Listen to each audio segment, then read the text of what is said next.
आज मैं आप लोगों को फ्रिक्शन टॉपिक पढ़ाऊंगी जो क्लास 8 का है। जैसा कि मैंने बोर्ड पे इसकी डेफिनेशन लिखी है वो पहले मैं रीड कर देती हूँ, then I will explain it. तो it is the force that offers resistance when two surface in contact move और try to move with respect to each other. Friction क्या है? फ्रिक्शन एक ऐसा फोर्स है, ये जब दो ऑब्जेक्ट एक दूसरे के कॉन्टैक्ट में आता है, या वो मूव करे या मूव ना करे, वहाँ पे फ्रिक्शनल फोर्स होता है। एज फॉर एग्जाम्पल, अगर ये बॉक्स जो है ये इस बोर्ड के कांटेक्ट में है, तो इस बोर्ड, ये जो बॉक्स है और ये बोर्ड है, इन दोनों के बीच में फ्रिक्शनल फोर्स लग रहा है। ठीक है, तो फ्रिक्शनल फोर्स हमेशा तब लगता है जब दो ऑब्जेक्ट एक दूसरे के कांटेक्ट में होता है, इसलिए इसे ये क्या है, एक कांटेक्ट फोर्स भी है। ठीक है, अब आ जाते हैं, हम देखते हैं कि फैक्टर दैट अफेक्ट्स फ्रिक्शनल। तो जो फ्रिक्शन है वो अगर कोई ऑब्जेक्ट जैसे है, बहुत हेवी ऑब्जेक्ट है, मास उसका बहुत ज़्यादा है, तो वहाँ पे फोर्स ऑफ फ्रिक्शन भी ज़्यादा होगा। ठीक है, दूसरा है nature of the surfaces in contact. जो दो ऑब्जेक्ट एक दूसरे के कांटेक्ट में है, उनका नेचर कैसा है। जैसे ये बॉक्स अभी मैंने दिया आपको कि ये बॉक्स है, इसका नेचर, मतलब ये सरफेस कैसा है और ये सरफेस कैसा है। अगर ये दोनों स्मूथ सरफेस है तो यहाँ पे फोर्स ऑफ फ्रिक्शन कम होगा। अगर ये दोनों रफ सरफेस हैं तो फोर्स ऑफ फ्रिक्शन ज़्यादा होगा। या सिमिलरली हम ये कह दें कि एक रफ है दूसरा स्मूथ है, तो भी फोर्स ऑफ फ्रिक्शन ज़्यादा होगा। तो फोर्स ऑफ फ्रिक्शन किस पे डिपेंड करेगा? नेचर ऑफ द सरफेस पे। ये हमारा हो गया फ्रिक्शन। अब हम लोग देख लेते हैं what are the different types of frictions are.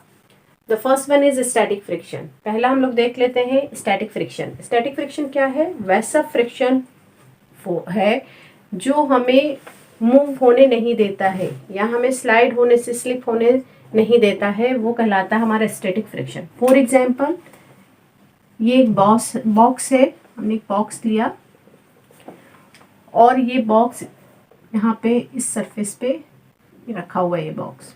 ठीक है, तो अब हम इस बॉक्स के ऊपर फोर्स अप्लाई कर रहे हैं, फोर्स हम लगा रहे हैं। जिस डायरेक्शन में हम फोर्स अप्लाई करेंगे, स्टैटिक फ्रिक्शन उसके अपोजिट डायरेक्शन में फोर्स लगाएगा, क्योंकि हमें ये पता है कि frictional force always opposes the motion. जो जिस डायरेक्शन में मूवमेंट हो रही है, फ्रिक्शनल फोर्स हमेशा उसके अपोजिट डायरेक्शन में ही वर्क करता है। तो इस डायरेक्शन में हमने क्या, तो मान लीजिए हमने 10 न्यूटन फोर्स अप्लाई किया है, तो आपका जो स्टैटिक फ्रिक्शन है वो भी कितना अप्लाई करेगा?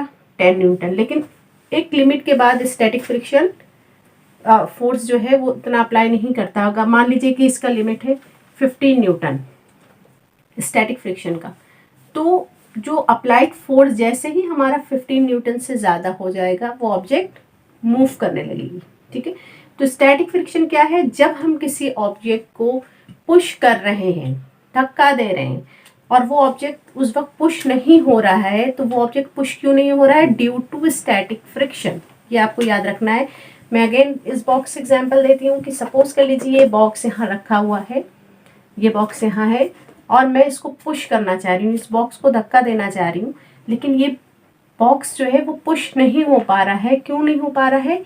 क्योंकि ये बॉक्स और ये जो सरफेस जिस पे ये रखा हुआ है, इन दोनों के बीच में स्टैटिक फ्रिक्शन वर्क कर रहा है। मैं यहाँ से फोर्स इस डायरेक्शन में अप्लाई कर रही हूँ, तो स्टैटिक फ्रिक्शन इसके अपोजिट डायरेक्शन में फोर्स अप्लाई कर रहा है। एज अ रिजल्ट जो नेट फोर्स इस बॉक्स के ऊपर एक्ट कर रहा है वो आपका 0 हो रहा है, इसलिए ये बॉक्स मूव नहीं करेगा।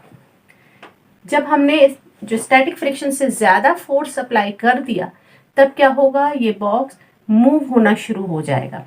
जब ये बॉक्स जैसे ही मूव होना शुरू हुआ, that we call it sliding friction.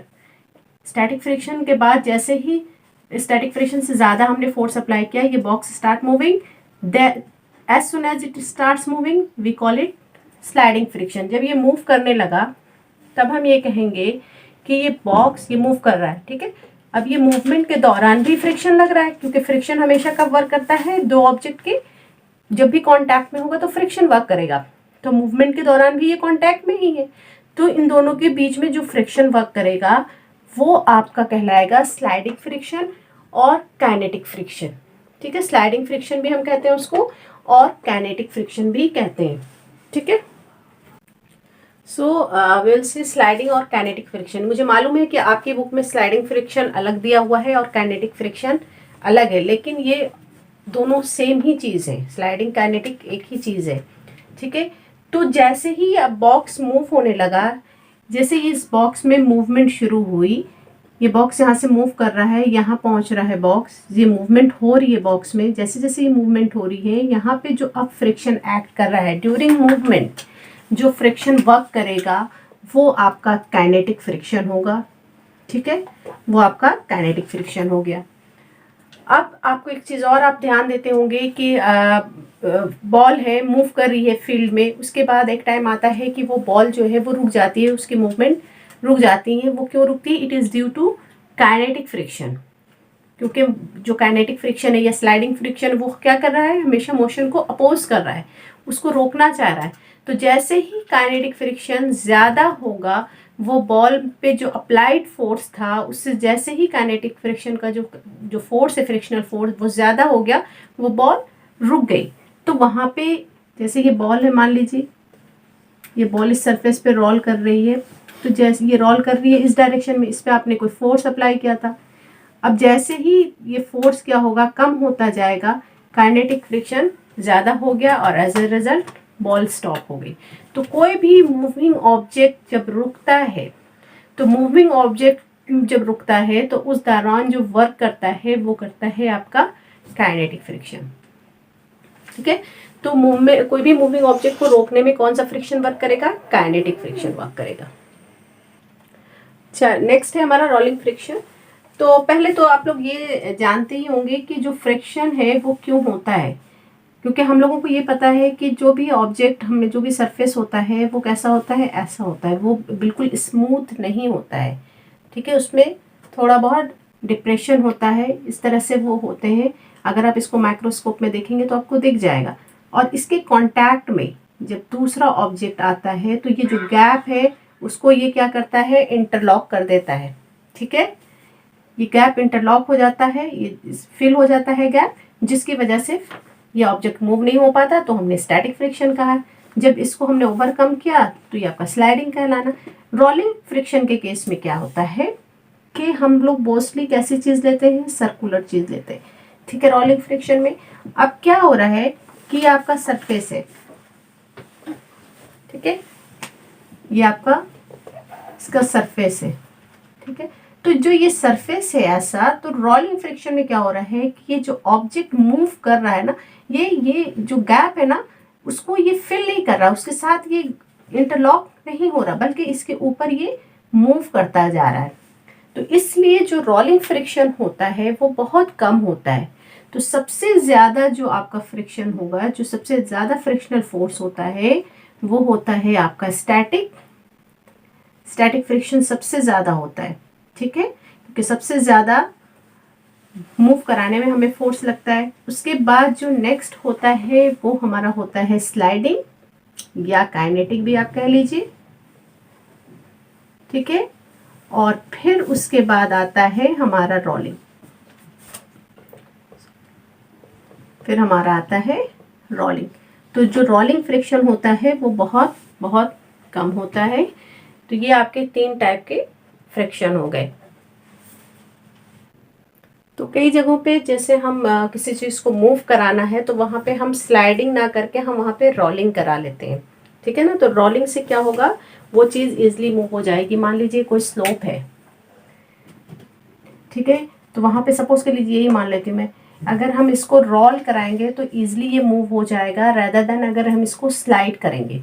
ठीक है, तो कई जगह पे हम लोग ऐसा करते हैं। और इसका जो रोलिंग फ्रिक्शन है, जैसे बॉल बियरिंग है, ये बहुत जगह पे यूज़ होता है, साइकिल्स में भी आप देख सकते हैं, कई जगहों पे कार में, कई जगहों पे ये यूज़ होता है, जो फ्रिक्शन को रिड्यूस करने के काम में आता है। तो सबसे कम आपका रोलिंग फ्रिक्शन होता है, ये आपका टाइप। हमारा रोलिंग फ्रिक्शन खत्म हो गया। अब हम लोग देख लेते हैं कि जो हमारा फ्लूइड होता है, फ्लूइड मीन्स लिक्विड की बात करें हम या गैस की बात करें, लिक्विड या गैस, इनको हम क्या कहते हैं, फ्लूइड्स कहते हैं। तो लिक्विड यहाँ पे बेसिकली मैं वाटर के लिए ले रही हूँ और गैस फॉर एयर। ठीक है, तो वाटर में कोई ऑब्जेक्ट मूव करता है या एयर में कोई ऑब्जेक्ट मूव करता है तो वहाँ पे भी आपका रेसिस्टिव फोर्स होता है। उस रेसिस्टिव फोर्स को हम ड्रैग कहते हैं। ठीक है, ड्रैग क्या है? एक रेसिस्टिव फोर्स है। It is a resistive force जो फ्लूइड में एक्ट करता है, that we call it drag. और इसी ड्रैग को रिड्यूस करने के लिए क्या करते हैं हम लोग? एक पर्टिकुलर शेप देते हैं। जैसे शिप है, वाटर में मूव कर रही है तो उसका एक शेप है कि स्ट्रीमलाइन शेप है। सिमिलरली एरोप्लेन है, एयर में मूव कर रहा है तो उसका शेप है स्ट्रीमलाइन। ये शेप हम इसीलिए देते हैं ताकि जो रेसिस्टिव फोर्स है वो ओवरकम हो सके, उसको कम किया जा सके। ठीक है, तो ये आपका फ्लूइड में हो गया। सिमिलरली आपने देखा होगा कि जो फिशेस वगैरह होती हैं उनका भी शेप कैसा होता है, उनकी बॉडीज कैसे होती हैं? स्ट्रीम लाइन बॉडी होती है ताकि वो आराम से मूव कर सकें ज़्यादा स्पीड में। ठीक है, तो ये आपका फ्लूइड में जो रेसिस्टिव फोर्स होता है मैंने वो बता दिया। अब हम लोग देख लेते हैं कि जो फ्रिक्शन है उसका क्या एडवांटेज एंड डिसएडवांटेजेस है। फ्रिक्शन का क्या एडवांटेजेस है ये तो हम लोग देख सकते हैं कि रोज़ाना की ज़िंदगी में जो हम लोग वॉक करते हैं, चलते हैं, तो यहाँ पे जो वॉक करते हैं ये किसकी वजह से होता है? फ्रिक्शन की वजह से। अगर फ्रिक्शन नहीं हो, आप देखते हैं कभी कभी ऑयल गिर जाता है सरफेस पे और हम क्या होता है स्लिप कर जाते हैं, गिर जाते हैं, क्योंकि आपका सरफेस ऐसा है, ठीक है ना, और इस पर आपने ऑयल गिरा दिया, यहाँ पे ऑयल, ये सारे सरफेस पे क्या भर गया? ऑयल भर गया। तो ये इंटरलॉकिंग खत्म हो गई। जब हम इस पर वॉक करना चाहेंगे तो इंटरलॉकिंग होगी नहीं और एज अ रिजल्ट फ्रिक्शन यहाँ पे होगा नहीं और हम स्लिप करके गिर जाते हैं। तो जब हम वॉक करते हैं तो वहाँ पे भी क्या होता है? फोर्स ऑफ फ्रिक्शन होता है, फ्रिक्शन वहाँ पे वर्क करता है। सिमिलरली बोर्ड पे हम लिख रहे हैं तो वहाँ पे भी फोर्स ऑफ फ्रिक्शन वर्क कर रहा है, that is why we are able to write. आपने नोटिस किया होगा क्लास में कभी अगर ऑयल कहीं पे आ जाता है बोर्ड पे तो हम चौक से नहीं लिख पाते वहाँ पे, क्योंकि जो आपका जो एरिया है, जो गैप है, ये ऑलरेडी फिल्ड हो चुका है, तो वहाँ पे फ्रिक्शन नहीं होता है जिसकी वजह से हम नहीं लिख पाते। तो जो फ्रिक्शन है ये बहुत इंपॉर्टेंट रोल प्ले करता है। आप बेड के ऊपर बेडशीट है, ये क्यों है बेड के ऊपर? It is due to friction. वहाँ पे फ्रिक्शनल फोर्स है, इसी की वजह से वो वहाँ पे मौजूद है।